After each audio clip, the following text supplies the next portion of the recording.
Tengan todos muy buenos días. Hoy es martes 21. Como todos los días, le doy gracias a Dios porque me permite estar con todos ustedes. A ustedes gracias siempre por la sintonía con la que apoyan el programa. Dios los bendiga a todos y con la bendición comenzamos nuestros análisis el día de hoy. Bueno, hoy no podemos hacerle seguimiento a la información de la decisión que van a tomar los tenedores de bono desde el punto de vista de procesos judiciales, porque no ha aparecido información de ello. Vale decir, ni siquiera las revistas especializadas en materia de petróleo tienen esta información. Total que esperaremos y le haremos el seguimiento que sea necesario. Bueno, hay una declaración de Monseñor Padrón bien interesante que la voy a poner en contexto con otra información que también quiero presentarles porque ayer ya se constituyó un grupo opositor alternativo a la mesa de la Unidad Democrática. Monseñor Diego Padrón dice lo siguiente: nadie cree en el gobierno y tampoco en la oposición. Esto lo dice Monseñor Diego Padrón. Nadie cree en el gobierno y tampoco creen en la oposición. La máxima autoridad eclesiástica señala que si las conversaciones no dan fruto, no se logrará la estabilidad del país. Monseñor Diego Padrón es el presidente de la Conferencia Episcopal y manifiesta que el diálogo se ha desvalorizado por la desconfianza que el ciudadano tiene en los actores políticos, gobierno y oposición. Señaló que los obispos nunca han estado en contra del diálogo, por el contrario, siempre hemos creído que es un mecanismo importante en la solución de conflictos y siempre también hemos dicho que era necesario antes, ahora y en cualquier momento. El representante de la jerarquía eclesiástica indica que nadie cree en el gobierno al no garantizar sinceridad en este tipo de procesos y manifiesta que tampoco tienen confianza los ciudadanos en la oposición porque manejan agendas ocultas, porque no las presentan, porque no hay claridad y señala en consecuencia que ese diálogo de esa manera no es positivo. Que los diálogos son siempre buenos, pero que de esta manera como se viene manejando en Venezuela no es un diálogo positivo. Esta es la opinión de Monseñor Diego Padrón. Yo creo, sin temor a equivocarme, que una inmensa mayoría de venezolanos la comparte. Ahora bien, ¿qué se ha presentado en el país como una opción en paralelo a la mesa de la Unidad Democrática? Se constituye un movimiento que se llama Soy Venezuela y se alza en contra de la negociación entre la MUD y Nicolás Maduro. ¿Quiénes integran esta alianza? En principio, Enrique Aristiguieta Gramco fue miembro de la Junta de Gobierno después de la caída de Pérez Jiménez, Eric del Búfalo, Fabiola Colmenares, Helen Fernández, Iván Olivares, Juan Pablo Olalquiaga, Víctor Maldonado, Tamara Sujú, Rocío Gijarro, Pablo Aure, Osvaldo Álvarez Paz, Onchot Nitu Pérez Osuna, Milos Alcalay, María Corina Machado, Luis Granados, Julio Coco, Juan Carlos Aispurua, Germán Carrera Damas, el historiador, Gabriela Montero, Diego Adria, Delia Dorta, Cipriana Ramos, Cecilia Sosa, Carlos Salazar, Carlos Ortega, Carlos Blanco, Carlos Benussi, Blanca Rosa Mármol de León, Antonio Sánchez, Agustín Berríos,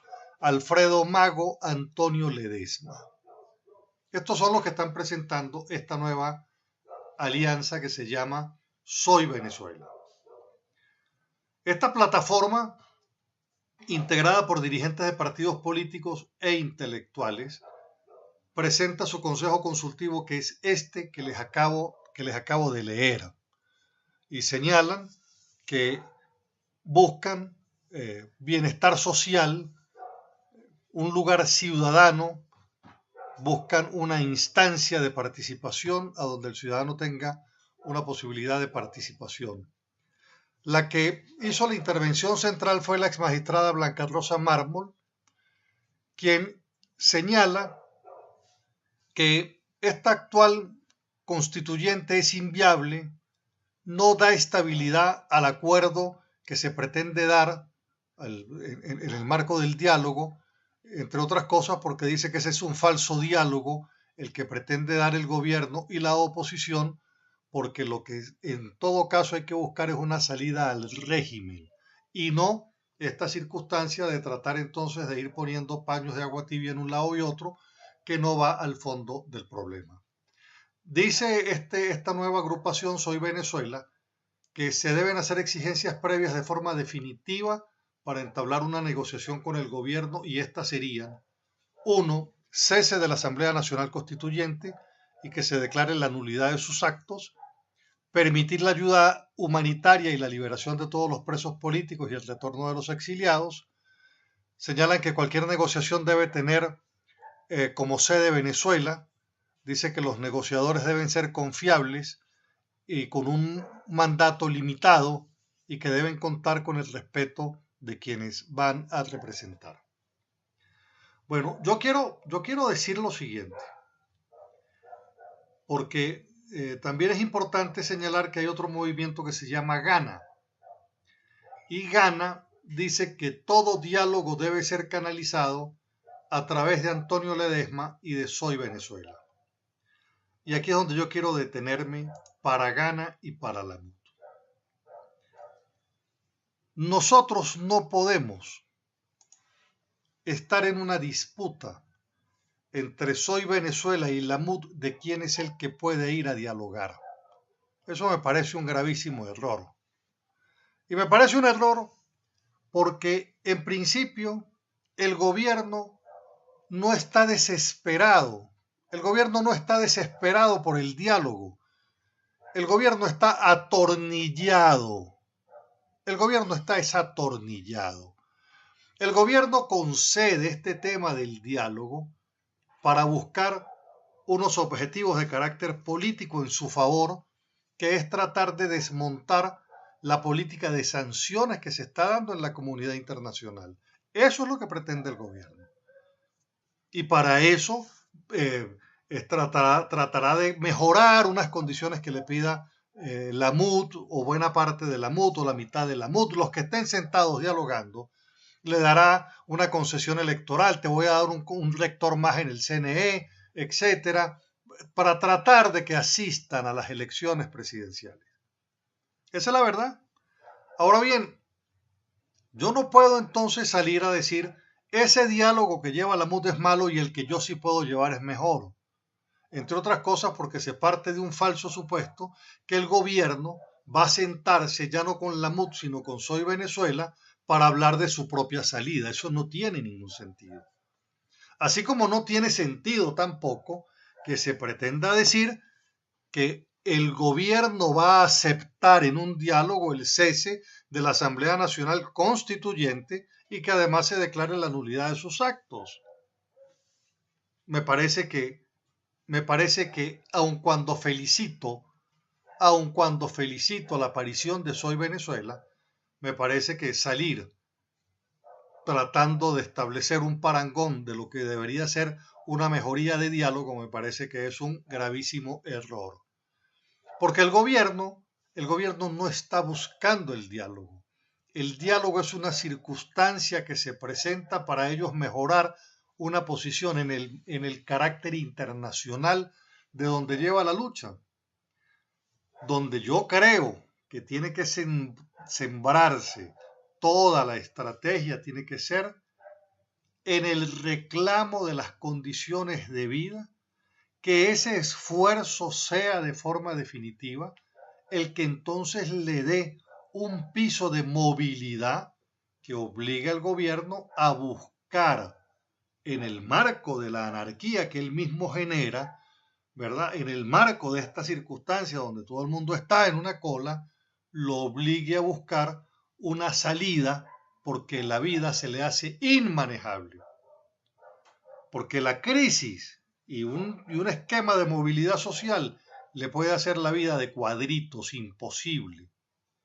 Entonces, yo sí creo que hay voceros mucho mejor calificados que los que están actualmente en ese diálogo. Así como creo que en el escenario internacional hay que poner orden. Hay que poner orden en ese negocio inmenso que significa ser vocero de la oposición en la comunidad internacional. Entonces, en la comunidad internacional, el que debe coordinar todo el tema de la oposición, de la resistencia en la comunidad internacional, tiene que ser Antonio Ledesma, Diego Adria y Carlos Ortega, que son por demás personas que no han transigido, que no han estado cercanos ni siquiera a las estrategias del gobierno, y de esa manera entonces se acaban los lobbies, porque quedarían los demás factores opositores que se la pasan haciendo lobbies con el gobierno americano y los gobiernos del mundo, entre otras cosas para buscar prebendas. Eso se acabaría. A eso sí hay que apuntarle, a que Antonio Ledesma, Diego Adria y Carlos Ortega sean esa tríada internacional en la organización de la resistencia en el escenario internacional. Pero en lo que tiene que ver con el caso de Venezuela, yo diría, lo más importante es construir para poder ser realmente alternativa frente a los otros. Mire, por ejemplo, cómo terminó el tema de las primarias. Y voy a poner de ejemplo el caso del Táchira. Bueno, lamentablemente seguimos repitiendo como ciudadanos el premio de votar en muchos casos o en pocos casos por gente que aparece solo para elecciones. La política requiere de la permanencia, de la continuidad, de la tarea diaria, pero hay personajes que solo aparecen para elecciones y ganan. De esa manera nunca vamos a construir nada, porque si algo le está pesando hoy a la oposición es que entonces se han exhibido intereses personales por encima de los intereses colectivos, y entonces, por ejemplo, en Táriba, la disputa electoral terminó en una pelea dentro de la basílica que se cayeron a golpes. El sacerdote ni siquiera podía empezar la misa. Entonces, eso no es oposición. Ahí lo que hay es juegos de intereses, porque la oposición debería tener un planteamiento político de qué voy a hacer en el municipio, un solo programa y un proceso de primaria para ver quién lo va a hacer mejor, quién es el que el ciudadano piensa que lo va a hacer mejor. Por eso no es lo que ha sucedido exactamente, y eso entonces es lo que termina de desvirtuar esa plataforma a la cual hay que exigirle. Yo insisto, nosotros no podemos dejarle a mucha gente las cosas como ellos quieran, ¿no? Hay que exigirles, porque si no, no vamos a tener entonces de retorno ni buenas gestiones, y esas gestiones en nada van a ayudar a la construcción de ampliar la plataforma organizada de la oposición. De tal manera entonces que, felicitando la aparición de Soy Venezuela como una organización en paralelo a la MUD, ¿verdad? Debo decir que si se empieza hablando del diálogo, de cómo mejorarlo, pues estamos en el mismo error, porque es calcular que el gobierno está buscando un diálogo para salir, y eso es incierto, como creer que el gobierno ha ganado las elecciones trucadas y entonces ahora va a nombrar un CNE con las condiciones que le ponga la oposición para el gobierno perder. Esa ecuación también es absolutamente irrita. Vamos al corte. Como toda solución que busca el gobierno termina convirtiéndose en un problema, es exactamente entonces el caso del billete de 100.000. El billete de 100.000 es un problema para el comerciante, porque indicaría o implicaría que una persona que llega con un billete de 100.000 a comprar algo de 20.000, necesita que le devuelvan 80.000. Y si el local comercial no tiene los 80.000, está entonces cruzado de brazos. El problema que existe es que no existen billetes de denominaciones bajas. Ahora que existen los billetes de denominaciones altas, volvemos sobre el tema de la denominación baja. ¿Cómo hago entonces para pagar con el billete de 100.000 y que me den vueltos? Este problema, adicionalmente al del billete de 100.000, del billete de poca denominación, está afectando las economías que están en los emprendedores, microempresarios. A ese nivel, la falta de efectivo está asfixiándolos. Al punto que incluso estudios serios están diciendo que así como en diciembre hay establecimientos comerciales que van a cerrar, también emprendedores y microempresarios por falta de efectivo no van a poder trabajar. Y no van a poder trabajar, pues ¿cómo trabajas si no hay punto? ¿Cómo trabajas si no hay vueltos? Pero esto también alcanza al mototaxista, alcanza al taxista y de alguna manera va generando una presión sobre precios a billetes de circulación más normal, más usual, en mayor cantidad. Esta situación sin lugar a dudas va a terminar de empeorar las cosas, pues el poco efectivo va a terminar de empeorar las cosas. Y el gobierno tiene que empezar a mirar cómo va a resolver de cara al mes de mayor demanda, porque esto que les estoy comentando sucede, por ejemplo, en restaurantes, ¿verdad? En restaurantes una persona llegó y pagó con el billete de 100.000 y tienen que salir a ver a dónde se cambia el billete de 100.000 para poder devolver, para poder entregar vueltos. Entonces lo que en principio era una solución terminó siendo un problema. Y como todo, esto se gobierna por ensayo y error, ensayo y error. De tal manera entonces que tenemos puntos. Les comentaba que el 71% de los venezolanos está bancarizados, pero a pesar de tener el 71% de venezolanos tarjetas de débito y de crédito, no pueden acceder porque no existen puntos. No existen puntos.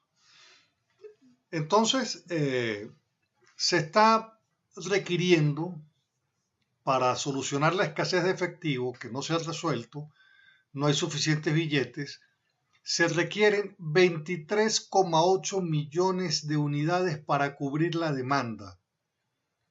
28,3 millones y solamente están circulando 14 millardos de piezas del nuevo y antiguo cono monetario. Bueno, de verdad que el gobierno está muy complicado, muy complicado. Nosotros no, hay otros países que han pasado por los temas de la hiperinflación, pero le doy esto como dato. En aquellos países a donde hay rectificación, la hiperinflación puede durar 3 meses, 6 meses, un año, pero cuando hablo de hiperinflación es el cambio constante de precios y el gobierno fabricando y sacando, imprimiendo billetes de denominaciones altas, altas y más altas. Hasta que no entendamos que no se puede hoy en tiempos de globalización, a un país no lo pueden sacar de la globalización a capricho porque el nivel de interconexión, de interdependencia es de tal naturaleza que ese discurso viejo, arcaico del marxismo y de la izquierda y comunista que dice que los países subdesarrollados dependen de los países desarrollados, eso ya no es exactamente así. Aquí todos dependemos de todos. Existe una interrelación muy estrecha a propósito de la globalización. Entonces, Lamentablemente, el gobierno no quiere dar un debate serio sobre el punto y por supuesto, como no rectifica, pues las cosas se van a ir empeorando. Por esto pasó Rusia, por esto pasaron muchísimos países, de eso han salido y Venezuela al parecer no quiere entender que teniendo herramientas para salir, le estamos dando la espalda a las soluciones. Le estamos dando la espalda a las soluciones para poder sacar de la pobreza, lamentablemente, a todos los venezolanos. Vamos al corte. Ahora, como ciudadanos, ¿qué tenemos nosotros que aprender de este tema de la deuda, de este tema de los impagos, etcétera? Lo primero que tenemos que aprender como ciudadanos es que esta deuda la adquiere el gobierno, porque en Venezuela se perdió el contrapeso de los poderes. Este es el resultado de tener todos los poderes a órdenes de un presidente. Y entonces, cuando los poderes tenían que decir eso no se puede hacer, dijeron sí se puede. Entonces el Parlamento perdió el rol contralor, no desde ahorita, desde que los chavistas controlaban el Parlamento. Los chavistas controlaron el Parlamento y todo el tiempo dijeron sí a todo ese proceso de endeudamientos, déjenme decirles, endeudamientos de todo tipo. Hay endeudamientos de todo tipo. Entonces, nosotros los políticos, los economistas, todos, nosotros los ciudadanos, tenemos que hacer la primera reflexión en ello y decir, bueno, llegamos a este punto porque no existió en Venezuela autonomía e independencia de los poderes. 2. Todo lo que tiene que ver con la inversión social se le anotó a la cuenta de PDVSA. Cuando PDVSA ya no tuvo dinero porque bajó el precio del petróleo, los primeros que brincaron fueron los programas sociales. Vale decir, era un programa social que no tenía, que lo hicieron improductivo desde el principio. Lo hicieron absolutamente improductivo desde el principio. Todos los programas manejados de forma clientelista, el tema de los alimentos, todas las dádivas que se fueron dando, fueron las que fueron generando este tipo de endeudamientos para cumplir con estos programas. Yo recuerdo que en Venezuela se estrenó, estando Chávez vivo, en la Asamblea Nacional, el endeudamiento para pagar misiones y programas sociales. Bueno, cayó el precio del petróleo y Venezuela se fue endeudando para seguir pagando la clientela política del chavismo. Y como consecuencia de ello, entonces, todo tipo de bonos fue apareciendo, bonos de distintas clases, que obliga a la gente entonces a decir, bueno, nosotros tenemos un impago parcial, selectivo, restrictivo, porque hay miles de fórmulas de bonos en manos de tenedores. Lo otro que tenemos que aprender es que el dinero con el que se importaba como consecuencia de que Venezuela lo único que vende es petróleo y ese dólar con el que ingresaba empezó a comprar alimentos para sustituir la producción nacional, lo que hizo fue desmontar el aparato productivo nacional. Mientras tenía dinero, había importación, se acabó el dinero y se acabó la importación, pero tampoco tiene, como está desmontado el sistema productivo, pues se quedó improductivo.